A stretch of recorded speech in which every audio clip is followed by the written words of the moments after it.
welcome you, welcome me, and welcome to the first occasion of my life where I tried to get some validation, a sense of self without opening my legs. It's great tonight because I just get to talk about me, yeah. And it's a bit like therapy, really, isn't it? Except this is a lot cheaper and probably less damaging. Thinking about my last therapist, but we don't talk about that. The cases ongoing. A few things to let you know about me. Most importantly, I am from a wonderful part of this country called Sunderland. Fucking hell, it's going to be a long 10 minutes. Jesus Christ. So Sunderland, you can congratulate me. Made my way into the big smoke, the big city. Because apparently that's a thing now. Apparently you can congratulate people on leaving their hometowns. I was in Soho the other week, having a drink after work, as you do, when you realise you hate your job, hate your life, got no money, got no prospects, and you wasted the last 20 years and fucking your boss didn't solve any of it.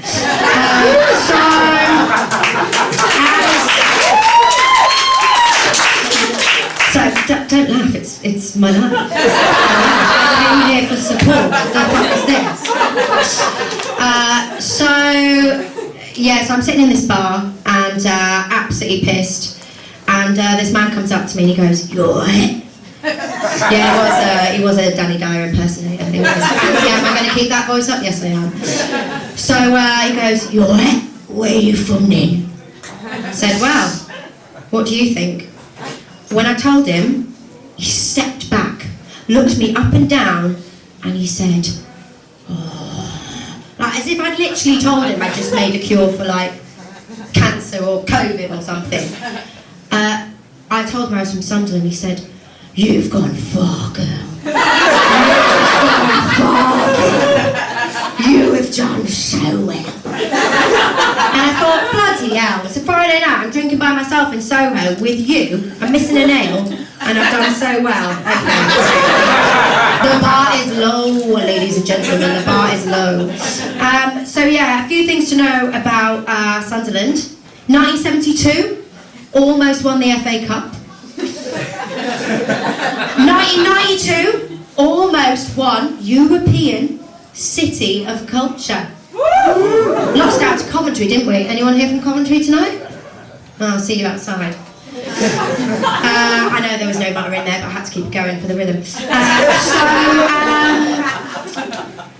What did we get in 2012? We got the European, remember it used to be who we were, European capital of teenage pregnancy. There's a reason why in 2011 WKD sales absolutely spiked in the northeast of England, and all those babies are a welcome part of that.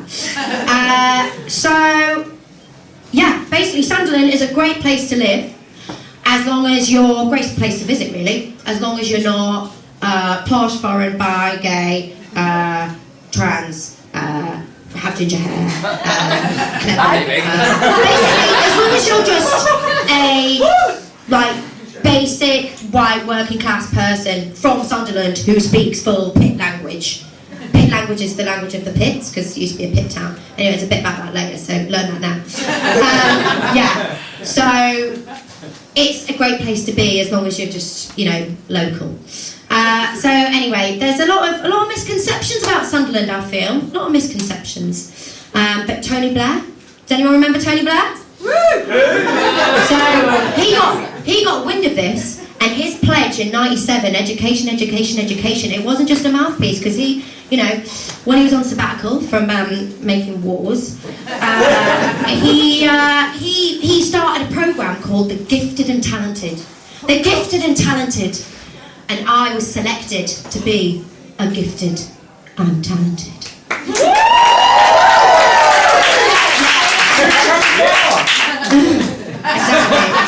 Exactly. And there's a reason why, you're in the audience and I'm on the stage, and there's also a reason why it's free. So so Tony and Blair comes. Tony and Blair? What's that? A new bloody hair salon in Peckham? It's Tony and Blair. We're not looking off Tony and Blair. Look like around Nova and all sorts. Different, innit? Not Tony and Blair. Tony Blair, the wonderful man that he is. He, gifted and talented. So we had this scheme and off we went, 12 and 13. We went to the Stadium of Light, ladies and gentlemen. Stadium of Light is basically the Church of the North. Anyone seen Sullen Till I Die Netflix show? Fucking hell.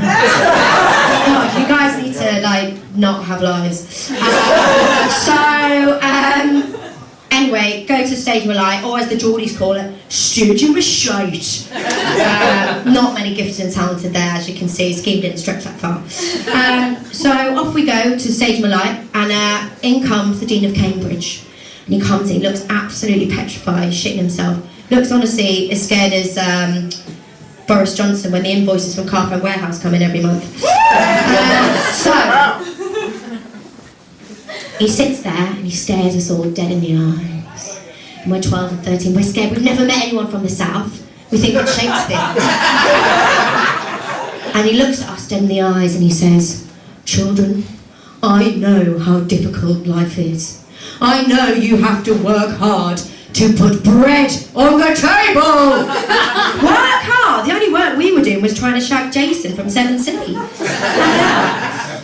I mean, what's he talking about? Going down the pit as if we're picking up coal? The only thing I was picking up was gonorrhea. Although actually, no, that year it was chlamydia, I think. That was, yeah.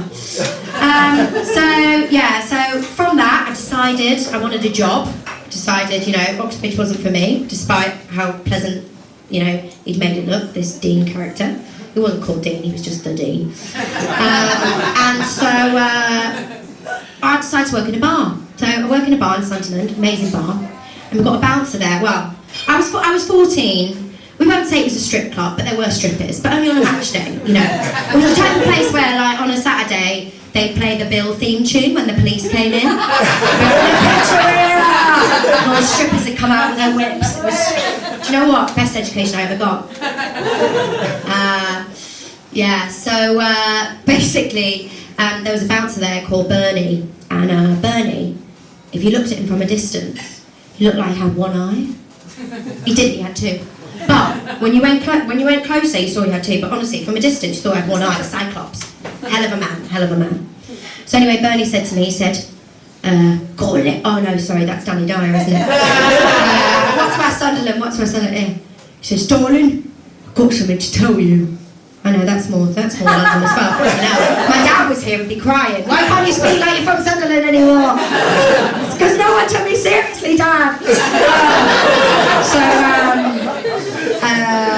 So he says, "Darling, something important you need to learn, right? Important lesson, life lesson." Listen up, it's coming from Bernie, right? Wisdom, pearls.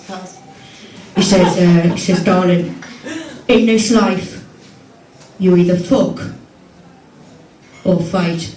And I thought, hey, all right, Bernie, that's great. I mean, I don't know when I'm ever going to use that, but cut to a few years later, I'm in a bar. cut to a few years later, I'm in a bar in London. Haggerston, it's a bit hipster. And I'm there with my friends, and we have this shipload of Mackems. That's people from Sunderland. They're called Mackems.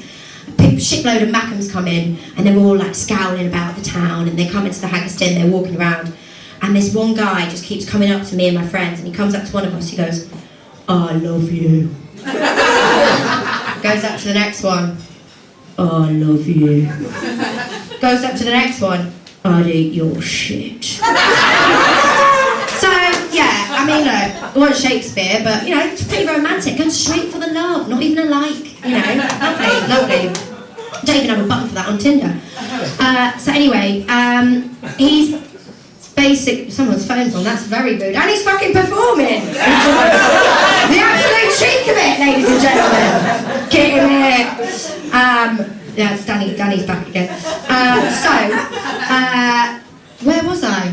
Lost my bloody train of thread now, didn't I? So anyway, he's going round, he's telling everyone everybody loves you, I'll eat your shit, no, you know, the normal, usual stuff you say in a bar to a girl. And me and my friends clubbed together and we're like, is this guy trying to chat you up? Is he trying to chat you up? He's trying to chat you up? We're like, yeah. Has he failed? He's failed, yeah, he's failed. We look round, he's literally just punching some bloke for no fucking reason. And that's why, ladies and gentlemen, you either fuck or fight. So anyway, so after that, I was like, you know what? I need to move somewhere that's more progressive, somewhere with a real sense of democracy, somewhere with equality, somewhere like China. So yes, I moved to China at 18 and I turned up in a village called Fuzhou, population about 8 million, pretty small. So I turn up there and I say to everyone, oh hello, I'm Rebecca, I'm from Sunderland, and they say, 你好，你是来自 Sunderland 是吗？那边是不是有一个通风的问题啊？你们有问题。Shit, I did that thing again. Sorry, speaking Chinese. You weren't all on the gift and talent scheme, were you? Thanks, Tony. Yeah, so they basically said to me, they were like, oh, you're from Sunderland. I hear there's a real, you know, a child labour problem there. Have you been down the mines? Funny that. Is that Dean of Cambridge got here as well? What's he got, a fucking pamphlet? He's sending around the world. I have one mission, they must know. So, anyway, yeah, so cut back to me being in China. A few years later, find my success. I become, ladies and gentlemen, true story, I become the host of You've Been Framed China. Call me Lisa Riley, call me Matthew Kelly. You know, you've all got your own references, I don't judge ages. But yeah, so I get this job, and one day the boss, he calls me in. It's going really well, obviously, I'm great. Calls me in, he says, I've got to have a chat. I've got to have a chat with you. He doesn't say that because he's a Chinese like TV director and he's from China. He doesn't say that, but it's 2021, so I'm not going to do that. But what he does say, sorry, I went to SOAS. Fucking hell, let me know. What he does say is, he said, we'll do a Sunderland accent. That'll make it more. That's kind of his vibe. He says, you oh no, that's all. How do I get into that? He says, you've dyed your hair black, pet. Saying, yeah, I dye my hair black. Yeah, I'm sick of people pointing at me all the time and I can't dye it blonde anymore. I used to dye it blonde, but I know the ways of being a red-headed woman now. But yeah, I used to dye it and he said, well, you dyed it black? No, pet, so